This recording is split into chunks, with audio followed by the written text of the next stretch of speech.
Hello student, आज हम एक नया टॉपिक लेकर आए हैं जो कि क्लास 11th के केमिकल बॉन्डिंग चैप्टर से है, जो कि है संकरण या हाइब्रिडाइजेशन। क्या होता है हाइब्रिडाइजेशन और किस प्रकार से जो है केंद्रीय परमाणु से परिधीय परमाणु जुड़कर नए नए आकृति वाले नई नई ज्यामिति वाले अणुओं का निर्माण करते हैं और उनमें संकरण को किस प्रकार से हम दर्शाते हैं वो आज देखने वाले हैं। तो अपना आज का टॉपिक है हाइब्रिडाइजेशन, जो कि क्लास 11th के कौन से चैप्टर केमिकल बॉन्डिंग या रासायनिक आबंधन से। ठीक है, रासायनिक आबंधन। तो सबसे पहले ये डिसाइड करेंगे कि यहां पर इसकी परिभाषा या डेफिनेशन क्या होनी चाहिए। यहां पर डेफिनेशन क्या होगी कि जब संकरण होता है तो क्या करते हैं कि केंद्रीय परमाणु जो होता है, केंद्रीय परमाणु कौन होगा? जो सारे दूसरे अन्य परमाणु को अपने साथ में बांध कर रखता है। ठीक है, तो केंद्रीय परमाणु के जो कक्षक होते हैं उनमें क्या होता है, जो लगभग समान ऊर्जा वाले कक्षक होते हैं वे क्या करते हैं, आपस में ऊर्जा का पुनर्वितरण करते हैं। यानी कि एनर्जी का क्या करेंगे, डिस्ट्रीब्यूशन ऐसे करेंगे कि वो सारे के सारे ऑर्बिटल जो है, कक्षक जो है, उनकी ऊर्जा बराबर हो जाए। इसको आप इस तरह से समझें कि अपने पास में 4 पात्र हैं और उनके अंदर एक के अंदर चीनी पड़ी 1 किलो, दूसरे के अंदर 1 किलो अरहर की दाल है, तीसरे के अंदर 1 किलो चावल है और चौथे के अंदर 1 किलो बाजरी है। ठीक है, अब अभी आपको क्या समझ में आ रहा है कि सभी के सभी अलग अलग है, 4 चीजें 4 किलो अलग अलग पड़ी है। लेकिन अब क्या करना, हमने उनको एक पात्र में सारे को मिला लेना है और फिर वापस 1-1 किलो तोल के चारों पात्रों को अलग कर देना है। इससे क्या समझ में आया बात कि अब जो पहला पात्र है उसमें केवल चीनी नहीं रहेगी, बाकी तीनों चीजें भी उसमें आ जाएंगी। दूसरे में केवल चावल नहीं रहेंगे या दाल नहीं रहेगी, उसमें बाकी तीनों चीजें आ जाएंगी। तो यहां पर क्या करता है, संकरण का मतलब ये है कि जो किसी केंद्रीय परमाणु के परमाणु कक्षक जो होते हैं जिनकी ऊर्जा लगभग बराबर होनी चाहिए। लगभग बराबर का मतलब होता है कि अपने पास में जैसे ये हम इलेक्ट्रॉनिक विन्यास देखते हैं 1s2 2s2 2p2 3s2 2p6 2p6 3p6।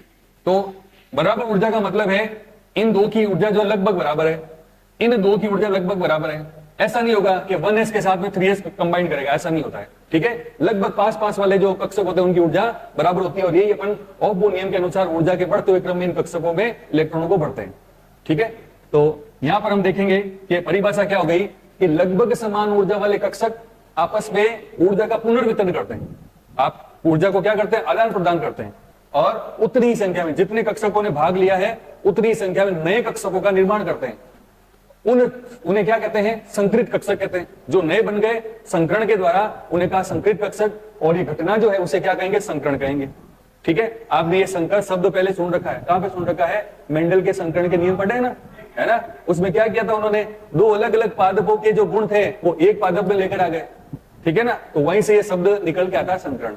ठीक है, ये जो पूरा का पूरा टॉपिक है ये आपके वेस्पर थ्योरी पर आधारित है, valence shell electron pair repulsion theory.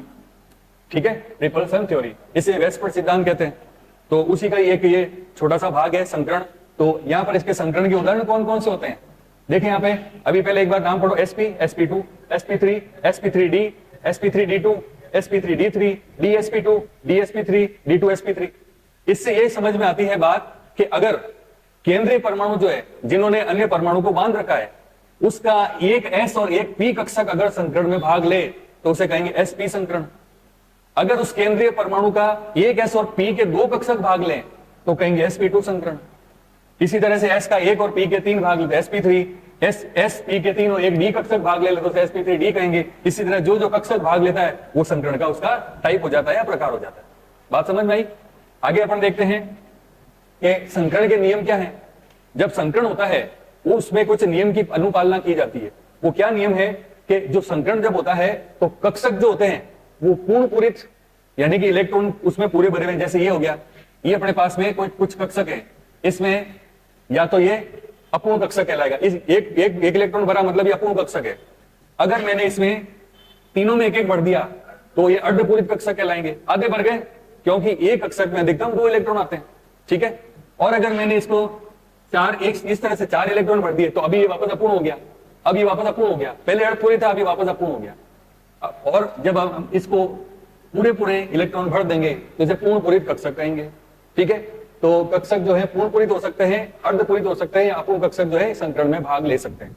ठीक है, संकरण में कक्षक भाग लेते हैं, इलेक्ट्रॉन भाग नहीं लेते हैं, कक्षक भाग लेते हैं। कक्षक कौन से होते हैं? हमने पहले पिछली क्लास में पढ़ा है, ये एस कक्षक होता है, ये पी कक्षक होता है, ये डी कक्षक भी हो सकता है इसमें, और एफ कक्षक भी हो सकता है, जिसमें सात होते हैं। ठीक है, तो फिर दूसरी बात है कि कक्षकों की ऊर्जा लगभग समान होती है। अभी जो पहले बात की कि ऐसे नहीं है कि 1s से सीधा 3p कर लेगा, ठीक है, उनकी ऊर्जा बहुत ज्यादा गैप हो जाता है, तो लगभग समान ऊर्जा होनी चाहिए। फिर कक्षकों में अतिव्यापन होने से अधिक दिशात्मक बंध बनते हैं। ठीक है, यहां पर जो बंध बनते हैं इनमें क्या होता है, कक्षकों में होता है अतिव्यापन। अतिव्यापन का मतलब होता है एक के द्वारा दूसरे को ढकना। ठीक है, तो यहां पर जो केंद्रीय परमाणु से जो परिधीय परमाणु जुड़ रहा है उसमें क्या होता है, अतिव्यापन होता है। उनके कक्षकों में होता है अतिव्यापन। तो दो प्रकार के अतिव्यापन होते हैं।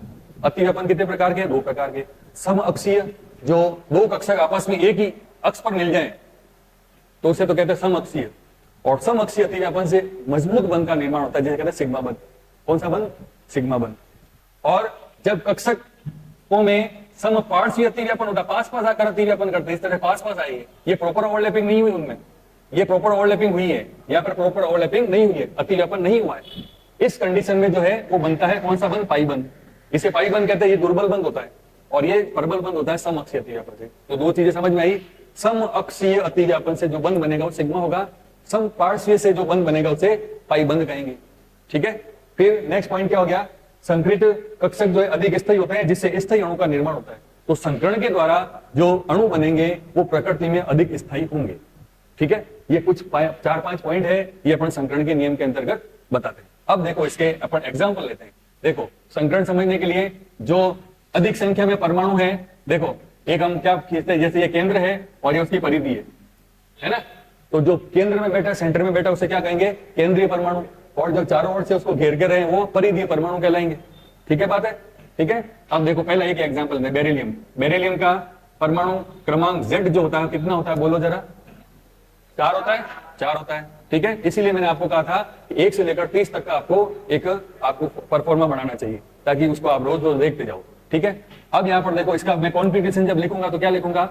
1s2 2s2। क्लियर हो गई बात?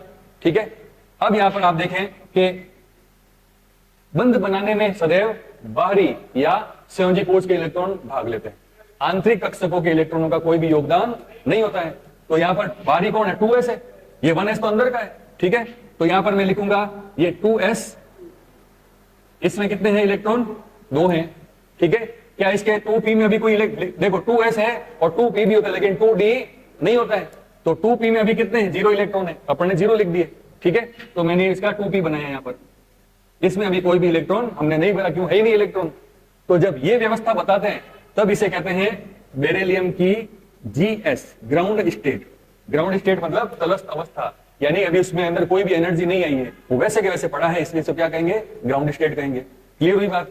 लेकिन जब इससे कोई भी अन्य परमाणु जुड़ने आ रहा है, चाहे क्लोरीन हो, ब्रोमीन हो, आयोडीन हो, कोई भी हेलोजन या कोई अन्य परमाणु हो, तो जब दूसरा परमाणु इसके इन इलेक्ट्रॉनों के जब एक ही अक्ष पर आते हैं तो उन इलेक्ट्रॉन में होता है प्रबल प्रतिकर्षण। और आपको पता है कि इलेक्ट्रॉन पर आवेश कैसा होता है? ऋणात्मक। इसके पास भी ऋणात्मक आवेश है और जो जुड़ने आ रहा है इससे उसके पास भी ऋणात्मक आवेश है। तो इलेक्ट्रॉन में प्रतिकर्षण होगा तो इसका एक इलेक्ट्रॉन जम करके इसे 2p में आ जाएगा, जिसे कहते हैं बेरिलियम की ES। ES का मतलब होता है एनर्जेटिक स्टेट या ऊर्जित अवस्था। अगर आपको GS और TS में तकलीफ है तो आप इसको हिंदी में लिख सकते हो तलस्थ अवस्था, और इसे कह सकते हो ऊर्जित अवस्था। बोलो बात समझ में आई? तो ऊर्जित अवस्था में क्या बनाएंगे? एक इलेक्ट्रॉन को हम जम करवा के कहां भेज देंगे? एक p कक्षक में भेज देंगे। ये हो गया इलेक्ट्रॉन का वितरण। अब इससे जुड़ने वाले 2 इलेक्ट्रॉन अनपेयर क्यों किए? क्योंकि जो जुड़ने वाले परमाणु भी कितने इसके, यहां पर 2 कौन है, यहां 2 कौन है? क्लोरीन है, या क्लोरीन और या क्लोरीन है। ठीक है, तो यहां पर आप देखेंगे कि जब 2 परमाणु जुड़ रहे हैं, इसका मतलब इसको 2 इलेक्ट्रॉन की जरूरत है। तो यहां पर क्या होता है? S का एक कक्षक और P का भी एक कक्षक क्या कर रहे हैं आपस में? ये देखो, ये आपको जो गैप दिख रहा है बीच में, ये है ऊर्जा अंतराल। ये लगभग समान ऊर्जा के हैं, थोड़ा सा इनमें गैप होता है ऊर्जा का, कि एक ये 1s है तो थोड़ी ऊर्जा इसकी 2s की ज्यादा होगी, फिर 2p की ज्यादा होगी, फिर उससे ज्यादा 3s 3p इस तरह से ऊपर चलते हैं। ठीक है, तो ये ऊर्जा अंतराल जो है संकरण होने के बाद में खत्म हो जाता है। तो यहां पर भाग कितने ले रहे कक्षक? तो बढ़ेंगे भी कितने? क्योंकि संकरण क्या कहता है, संकरण का नियम कि जितने भाग लेंगे उतने के उतने नहीं बनेंगे। तो यहाँ पे अब मैंने वो बात कही थी कि चार पात्र अलग अलग है, उनके सारे क्या कहते हैं जो भी मेटेरियल था मिक्स कर दिया, पदार्थ में मिक्स कर दिया। अपने पास में दो पात्र थे, तो दो पात्र का मेटेरियल मिक्स करके अपने वापस उसको क्या कर दिया, अलग अलग कर दिया। तो अब यहाँ पर ये एस नहीं है, ये पी नहीं है, ये भी एस पी है, एस का एक और पी का एक है ना, तो sp1 तो लिखना नहीं होता, sp लिखते हैं उसको खाली, ठीक है। और ये भी sp हो गया, समझ में आई बात। और इनका इलेक्ट्रॉन ये रहा एक एक, ठीक है। तो यहां क्या लिखते हैं, बेरिलियम में sp संकरण, बोलो बात समझ में आई, ठीक है। अब यहां पर क्या कहेंगे, Be या तो Cl कर दो या F कर दो, कोई भी कर दो, क्योंकि जो एक परमाणु, जो दो परमाणु आ रहे वो अपना अपना एक एक इलेक्ट्रॉन लेकर आएंगे, और एक एक इलेक्ट्रॉन जब आ जाएगा तो एक इलेक्ट्रॉन तो बेरिलियम का और एक इलेक्ट्रॉन इनमें से किसी एक परमाणु का क्या करेगा, साझा करेगा। तो यहां पर हम क्या कहेंगे, BeCl2 का निर्माण बता दें, BeCl2 का निर्माण बता रहे हैं, तो निर्माण में इस तरह से बताएंगे कि यहां पर हमने ये sp है अपने पास में दो, ये इनका एक एक इलेक्ट्रॉन है, और जो ये अपने पास में एक क्लोरीन ने इलेक्ट्रॉन दिया और यहाँ दूसरे क्लोरीन ने इलेक्ट्रॉन दिया, तो इस तरह से अपने पास में ये दो सिग्मा बंधों का निर्माण हो गया, ठीक है। अब देख रहा हूं कौन कौन से कक्षकों ने भाग लिया इसमें। एस की आकृति कैसी होती है, गोलाकार होती है, देखना यहां पर ध्यान देना, एस की आकृति गोलाकार, ठीक है। और पी की आकृति कैसी होती है, अब यहां पर पी तीन है लेकिन भाग कितना ले रहा है, एक ले रहा है, तो हम यहां पर इसकी जो आकृति बनाएंगे वो डबलाकार बनाएंगे इस तरह से, एक एस और एक पी ने भाग लिया, ठीक है। तो यहां से अपने को जो दो भाग ले दो ही नहीं बनेंगे और वो दोनों की आकृति आप समान होगी। अब ये समान बताए ना यहाँ पर, तो अब इसको भी अपन क्या करेंगे, समान बताएंगे। ये संकरित कक्षकों की विशेषता होती है कि उनमें एक पाली बड़ी और एक पाली छोटी होती है। इसे धनात्मक पाली कहते हैं जिसमें इलेक्ट्रॉन रहते हैं, ये धनात्मक पाली है, और इसको अपन ऋणात्मक पाली कहते हैं जिसमें इलेक्ट्रॉन नहीं रहते। यहाँ पे इलेक्ट्रॉन की प्रायिकता न्यूनतम, यहाँ पर इलेक्ट्रॉन की प्रायिकता या पाए जाने की संभावना अधिकतम होती है, ठीक है। अब ये प्रकृति में जो कक्षक बने हैं इसका नाम है sp, इसका भी नाम है sp। कितने बने थे, ये कितने बन गए, दो भाग लिए दो बन गए, ठीक है। अब अपने को क्या मिलेगा कि प्रकृति में जब ये व्यवस्थित होंगे, प्रकृति या स्पेस फिलिंग मॉडल जो होता है कि प्रकृति में किस प्रकार से रहेंगे कि इनमें प्रतिकर्षण जो है न्यूनतम होना चाहिए। तो न्यूनतम किस प्रकार से होगा कि ये अपने बनाया एक sp कक्षक और ये बनाया अपने दूसरा sp कक्षक, बोलो बात समझ में आई। अब यही एक तरीका है कि इनके इलेक्ट्रॉन एक तो यहां पर रहेगा, एक इलेक्ट्रॉन यहां पर रहेगा, जो दूरी अधिकतम दूरी पर है और प्रतिकर्षण उसमें न्यूनतम होगा, तभी क्या होगा, अणु स्थायी बनता है। अगर प्रतिकर्षण होने लग जाए तो अणु फिर स्थायी नहीं रहता है, ठीक है। अब मेरे को बताओ, इस बेरिलियम की sp जो संकरित कक्षक है उनसे जुड़ने वाले परमाणु कौन कौन है, क्लोरीन है, यानी कि इलेक्ट्रॉन कहां से आ रहा है, क्लोरीन का। अब क्लोरीन का जो विन्यास लिखेंगे हम, क्लोरीन का विन्यास जो लिखेंगे Cl का, Z कितना होता है क्लोरीन का, 17 होता है, और लिखते क्या है 1s2 2s2 2p6 3s2 3p5, ठीक है। ये लिखेंगे, देखो 2 और 2 4 और 6 10 और 2 12 और 5 17, ठीक है। यानी कि यहां पर जो इसका जो p बनाऊंगा 3p बनाऊंगा मैं, उस 3p में कितने 5 इलेक्ट्रॉन, 1 2 3 4 और 5। अब ये जो अयुग्मित इलेक्ट्रॉन है वो यहाँ पर क्या करता है, साझा करता है। अब ये इसका बनाने का मकसद ये रहा कि अपने को ये पता चल जाना चाहिए कि इलेक्ट्रॉन किस है कि पी में, कौन से पी में है। तो पी कक्षक की आकृति कैसी होती है, डंबलाकार होती है। एस की गोलाकार, पी की डंबलाकार, पी की द्विडंबलाकार और एफ की त्रिडंबलाकार केले के गुच्छे के समान होती है, जिसको हम यहाँ पर शो नहीं कर सकते, एफ को हम यहाँ पे शो नहीं कर सकते, ठीक है। तो यहाँ पर जो है, अब मैं एक क्लोरीन बनाऊंगा इधर और दूसरा क्लोरीन बनाऊंगा दूसरी साइड में, ठीक है। तो देखें आप लोग,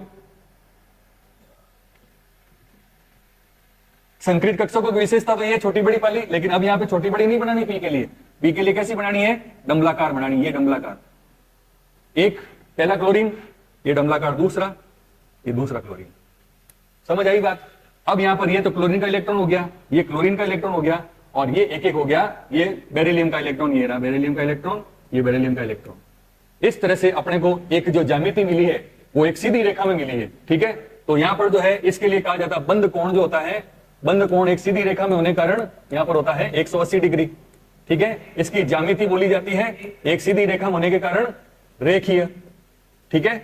और यहाँ पे संकरण जो है हमने लिख ही दिया है, कौन सा संकरण है, sp संकरण है।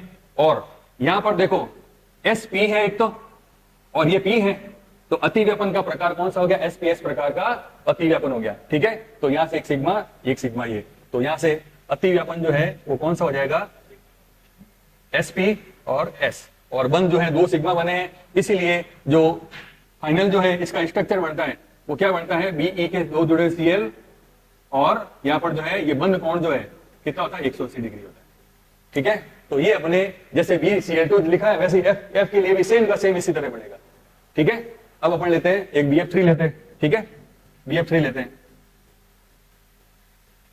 BF3 उधर जगह नहीं है इसलिए आगे ले रहे हैं। ठीक है, देखो बोरोन, ये केंद्रीय परमाणु जो कम है उसको अपन को केंद्रीय मानना है, 1 है ये 3 है तो ये परिधि हो गई, ये केंद्रीय हो गया। ठीक है, तो देखें आप लोग, बोरोन का Z बराबर कितना होता है, 5 होता है। ठीक है, तो विन्यास क्या हो जाएगा, 1s2 2s2 2p1, 2 और 2 4 और 1 5। अब यहां पर देखो कि हमें यहाँ पे क्या दिख रहा है, 2s में 2 इलेक्ट्रॉन और 2, ये बारी है, संयोजी है। यहाँ पे दो संख्या क्या दर्शाती है, संयोजी है। तो यहाँ से क्या करेंगे, ये 2s हो गया, ये 2p हो गया, ये 2s के 2 इलेक्ट्रॉन, ये 2p के इलेक्ट्रॉन। ठीक है, अब यहाँ पर इसे क्या कहेंगे, बोरोन की GS या तटस्थ अवस्था। बोरोन की ऊर्जित अवस्था में क्या होगा, एक इलेक्ट्रॉन जंप, देखो जगह है तो जाएगा, नहीं तो नहीं जाता।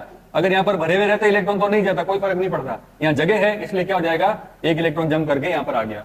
वो तो बात समझ में आई, ऊर्जित अवस्था कहते हैं इसको। ये क्यों आई ऊर्जित अवस्था, क्योंकि इससे कौन जुड़ जाएगा, फ्लोरीन। तो फ्लोरीन का इलेक्ट्रॉन और इस बोरोन का इलेक्ट्रॉन प्रतिकर्षित होगा, जिससे अपने को इस तरह का जो इलेक्ट्रॉन जंप करके देखने वाली व्यवस्था मिलेगी। इसे क्या कहेंगे, 2s, और इसे क्या कहेंगे, 2p। ठीक है, अब देखो कुल जुड़ने वाले परमाणु कितने हैं, 3 है। तो इलेक्ट्रॉन भी अपने को यहाँ पर 3 मिल गए हैं, अयुग्मित हैं। और यहाँ से क्या मिलेगा, एक चीज और, कि बोलो संकरण यहाँ पर कौन सा हो सकता है आपके हिसाब से,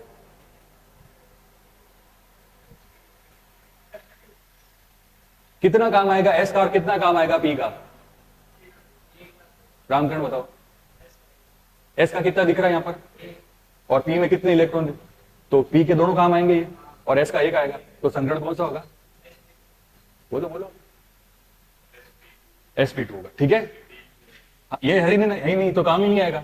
तो यहां पर हो जाएगा ये S का 1 और P के 2। ठीक है, तो अपने को क्या मिलेंगे, नए कक्षक जो मिलेंगे, कितने मिलेंगे, 3 भाग लिए तो 3 नए मिले। इनका नाम क्या होगा, sp, sp2 और sp2। इलेक्ट्रॉन जो है एक एक बढ़ दिए अपन ने। तो ये क्या हो गया, बोरोन में sp2 संकरण, तथा साथ ही बता रहा हूं मैं, तथा BF3 का निर्माण, BF3 का निर्माण। तो निर्माण के लिए यहाँ पर फिर से F का जो इलेक्ट्रॉन है वो कौन से P में होता है। तो यहाँ से जो है अपने को ये F1 जुड़ गया, ये दूसरा F जुड़ गया यहाँ पर बोरोन से, और ये तीसरा जुड़ गया बोरोन से। तो बोरोन के पास इलेक्ट्रॉन कितने थे, 1 2 3, 1 2 और 3। और क्लोरीन ने भी क्या किया, अपना इलेक्ट्रॉन इस तरह से एक एक साझा किया है और बंद बनाया है इस तरह से। तो ये बंद, 2 पहला, ये दूसरा और ये तीसरा। इस तरह से अगर इन बाहरी परमाणु को, परिधीय परमाणु को जोड़े तो ये सभी के सभी एक ही तल में है, एक ही तल में है। और कैसा स्ट्रक्चर बन रहा है, समतल त्रिकोणीय कहेंगे इसकी ज्यामिति को। क्या कहेंगे, ज्यामिति जो होगी कैसी होगी, समतल त्रिकोणीय बोलते हैं। समतल त्रिकोणीय या त्रिकोणीय समतल, जैसे भी हो कोई भी एक ही बात है, समतल त्रिकोणीय।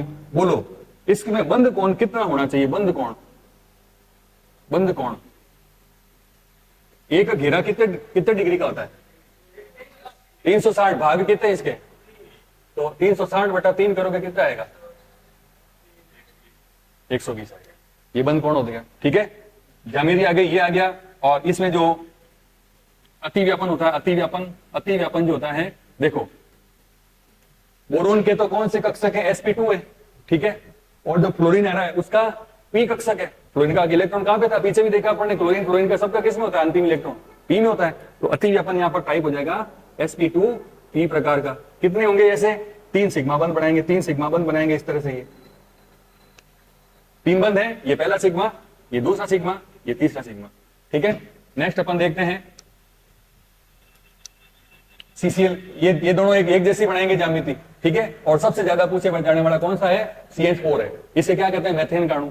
इस तरह से क्या होगा कि कार्बन जो है यहाँ पर केंद्रीय परमाणु है, जिसका Z कितना होता है, 1s2 2s2 2p2 2 2 2 6 हो गया पूरे। संयोजी कोष में इलेक्ट्रॉन कितने होते हैं कार्बन के, कार्बन को हमेशा चतुसंयोजी माना जाना चाहिए। ठीक है, चतुसंयोजी मतलब 4 बंद बनाने वाला। ठीक है, बंद कितने बने, हमेशा ध्यान रखो कार्बन की संयोजकता 4 होती है। 4 बंद बनाता है, ना 4 से कम बढ़ाएगा ना 4 से ज्यादा बढ़ाएगा। ठीक है, तो संयोजी कोष कौन सा होता है? देखो आप सीधा देख के बताओ, ये 2 नंबर, ये 2 नंबर, तो 2 वाले को देखो कितने इलेक्ट्रॉन है, 4 इलेक्ट्रॉन आ गए। ठीक है, तो यहां से 2s, ये 2p। ठीक है, अब इसमें इलेक्ट्रॉन भरते हैं तो क्या मिलेगा? 2s में 2 और 2p में 2। इसे क्या कहेंगे? कार्बन की तटस्थ अवस्था या जीएस बोल दो। कार्बन की ऊर्जित अवस्था में क्या हो जाएगा बोलो? यहाँ जगह पड़ी है ना, यहाँ जगह पड़ी है इसीलिए आ सकता है, नहीं तो नहीं आ पाता। 1 2 3 ये 4। बोलो बात समझ में आई? अब जुड़ने वाले परमाणु कितने हैं ये? इसका मतलब इसको इलेक्ट्रॉन कितने होने चाहिए कार्बन के पास? तो यहां पर क्या मिलेगा? ये CH4 का जब अपन निर्माण बताएंगे, CH4 का निर्माण, तो उसमें क्या होगा? S का 1 और P के तीनों चाहिए अपने को, तभी 4 इलेक्ट्रॉन बराबर मिल पाएंगे। तो यहां से अपने को जो व्यवस्था मिलेगी वो क्या होगी? ये अपने को मिले, अब इसकी ऊर्जा अंतराल खत्म हो गया, sp3, S का 1 और P के तीनों काम है, ये भी sp, ये भी और ये भी, तो इलेक्ट्रॉन यहाँ पर एक एक भर दिया। और अब जो है या तो आप क्लोरीन जोड़ दो या फिर आप हाइड्रोजन जोड़ दो। ठीक है, अब हम जो हाइड्रोजन जोड़ रहे हैं क्योंकि हाइड्रोजन अपना उसके संयोजी कोष में 1 इलेक्ट्रॉन होता है, हाइड्रोजन का Z कितना होता है? Z बराबर 1 होता है। पहला तत्व कौन है?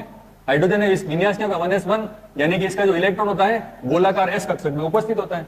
ठीक है, तो यहाँ पर पहला इलेक्ट्रॉन, ये दूसरा हाइड्रोजन, ये तीसरा हाइड्रोजन इलेक्ट्रॉन दिया, ये चौथा हाइड्रोजन इलेक्ट्रॉन दिया, तो अपने को जो बंध मिले कितने मिले?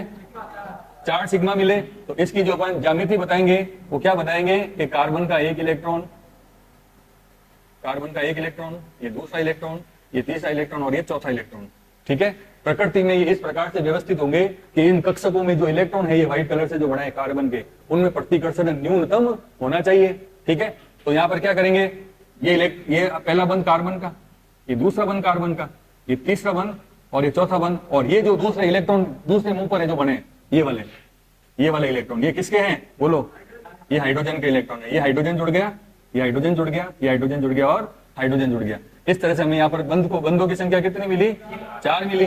ठीक है, इसमें जो बंध कोण जो होता है, हमेशा ध्यान रखना कि जो चतुष्फलक की संरचना होती है ये चतुष्फलक कहलाता है। चतुष्फलक कैसे हुआ कि यहाँ पर यहाँ पे मानोगे कार्बन है इस जगह पर, ठीक है, और 1 2 सॉरी यहां से नहीं, ये कार्बन है, यहाँ पे 3 जो तल कार्बन के तल के नीचे है वो 3 हाइड्रोजन है, ये 1 2 3 हाइड्रोजन, यहाँ पर कार्बन आ गया और 1 हाइड्रोजन ऊपर आ गया। तो इस हाइड्रोजन से पहला लाइन, दूसरा लाइन और तीसरा लाइन, तो फलक ऊपर तो हो गए 1 2 और 3। ठीक है, समोसा कैसा होता है? 1 2 3 और चौथा फलक नीचे होगा। तो आपको क्या मिलेगा? ये जो ज्यामिति मिलेगी कैसी मिलेगी? चतुष्फलक की ज्यामिति मिलेगी ये। ठीक है, और चतुष्फलक की ज्यामिति के लिए बंध कोण हमेशा ध्यान रखो, बंध कोण 109 डिग्री 28 मिनट बोल दो या फिर 109.5 डिग्री बोल दो।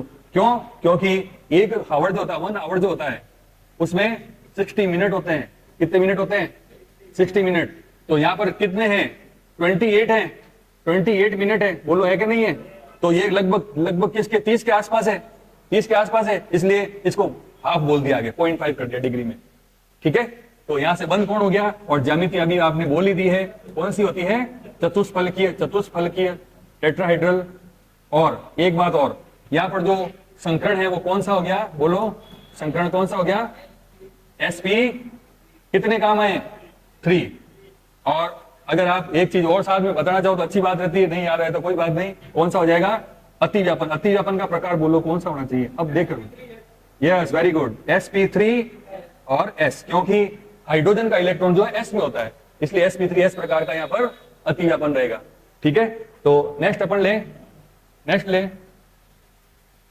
लेते हैं, ये जगह नहीं मिल रही है, PCl5 लेते हैं। ठीक है, PCl5, यहाँ PCl5 ले लेता हूं। बोलो फास्फोरस का Z कितना?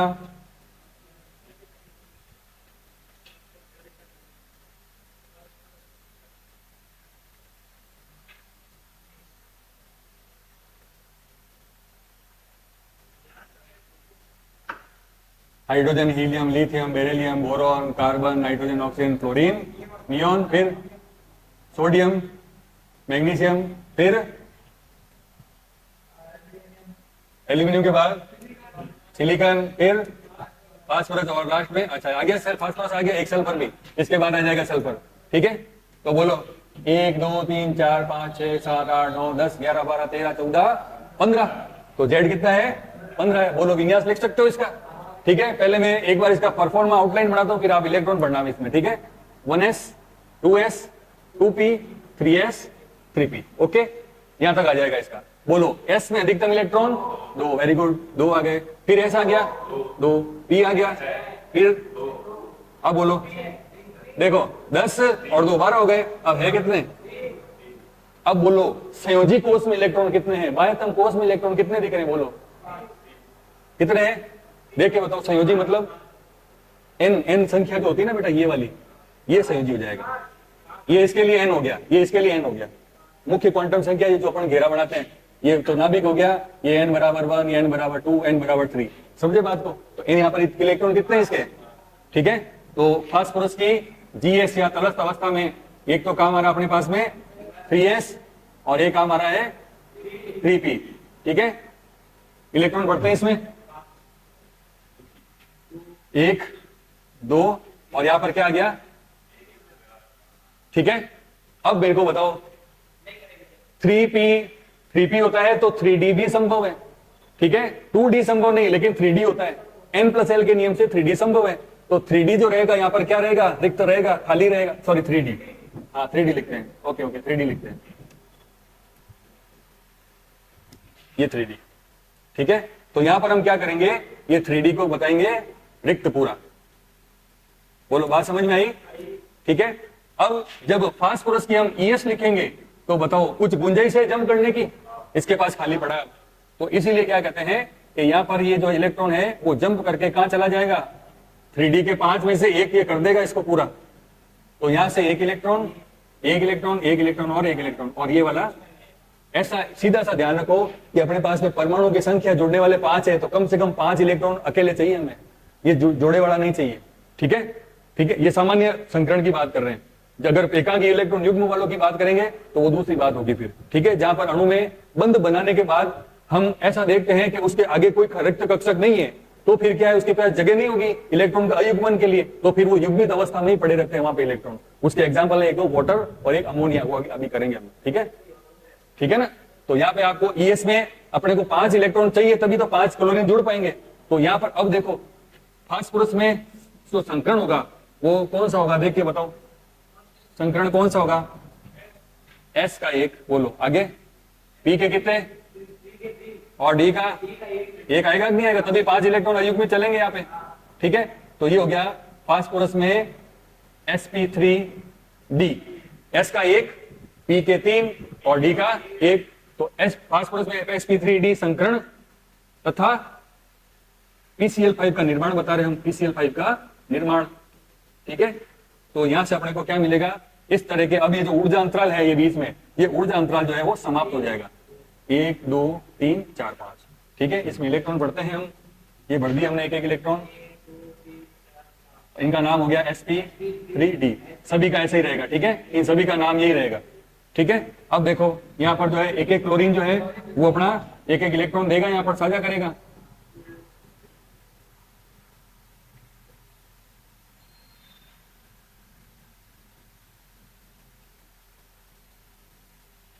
इस तरह से ये PCl5 का निर्माण होता है। इसका अपन ज्यामिति देखते हैं, स्ट्रक्चर देखते हैं कि फास्फोरस जो है केंद्रीय परमाणु है और इसके जो तल में होते हैं 3 क्लोरीन होंगे, 3 क्लोरीन इसके तल में होंगे। अपनी जो नोटबुक होती है उसका जो पेज होता है एक ही तल में होता है, तो उसी तल में मानो सेंटर में कौन बैठा है? फास्फोरस, और 3 कोनों पर कौन बैठा है? क्लोरीन बैठा है। एक ही तल में है ये। ठीक है, चौथा क्लोरीन जो है एक उस तल के ऊपर आएगा और 5वां क्लोरीन तल के नीचे आएगा, इस तरह से। अब इनको हम जोड़ते हैं तो जोड़ने पे अपने को बात पता चल जाएगी कि ये किस प्रकार से अपन इसका स्ट्रक्चर, इसकी ज्यामिति बता पाएंगे, ज्योमेट्री बता पाएंगे। ठीक है,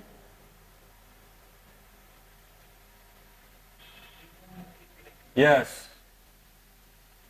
अब देखना, एक तो त्रिकोण बन गया, यहां पे देखो 3 कोनों का त्रिकोण संरचना हो गई।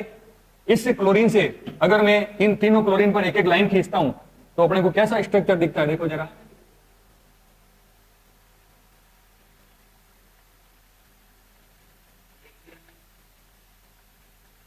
एक तरफ का समझ लेते हैं, दूसरी बार का समझ में आ जाएगा। ठीक है, बोलो ये एक फलक, ये दूसरा फलक और ये तीसरा फलक। ठीक है, तो एक पिरामिड जो है ऊपर बन रहा है 3 कोनों का, तो एक नीचे भी तो बनेगा, इसलिए इसकी ज्यामिति क्या बोलेंगे? ज्यामिति त्रिकोणीय दो पिरामिड बन लेंगे, द्विपिरामिड हो जाएगा। तीन कोनों का पिरामिड यानी त्रिकोणीय पिरामिड, लेकिन दो बन रहे हैं इसलिए द्विपिरामिड बोलेंगे। ठीक है, तो बोलेंगे इसकी ज्यामिति त्रिकोणीय द्विपिरामिडी, द्विपिरामिड या द्विपिरामिडी। फिर इसका जो बंद कोण है, इसमें दो प्रकार के बंद होंगे, बंद कोण होंगे बेटा, दो प्रकार के होंगे। कौन कौन से होंगे? देखो, एक तो तल में है, ये तल में जो बोलेंगे तो 360 का 3 भाग करेंगे तो एक तो हो जाएगा 120 डिग्री, और एक हो जाएगा, जैसे ये तल है और ये क्लोरीन है, तो बोलो ये कोण कितना हो गया? 90 डिग्री हो गया। तो सेकंड हो जाएगा एक 90 डिग्री मिल जाए। ठीक है, जो तल के लंबवत है वो, और ये तल में जो है। ठीक है, ये जो साइन होता है वो तल के लंबवत का होता है। ठीक है बात है, बोलो ये PCl5 का हुआ। एक और लेते हैं SF6 का, SF6 का लेते हैं, जिससे आपके ये रेगुलर बॉन्ड जो होते हैं ना, बिना एकाकी इलेक्ट्रॉन युग्म वाले, वो सारे आ जाएंगे। फिर इसमें सल्फर का अभी देखा था, कितना आएगा क्रमांक? उसका था 15, तो इसका होगा 16 होगा। ठीक है, जेड बोलो कितना हो गया? 16 हो गया। अब विन्यास अभी बढ़ेंगे, 1s 2s 2p 3s और 3p। बोलो इलेक्ट्रॉन पढ़ना सीखते हैं हम। एस में फिर और 4 आ गए। क्लियर हो गई बात? तो सल्फर की जीएस जो बोलेंगे, तटस्थ अवस्था में बोलेंगे, इसके संयोजी इलेक्ट्रॉन की संख्या बोलो कितनी? 6 है ना इलेक्ट्रॉन, तो 6 ही जोड़ सकते हैं, तो भी 6 लिखे यहाँ पर। ठीक है, तो 3s और एक और हमें करना है, सॉरी 3d0, 3d0। ठीक है,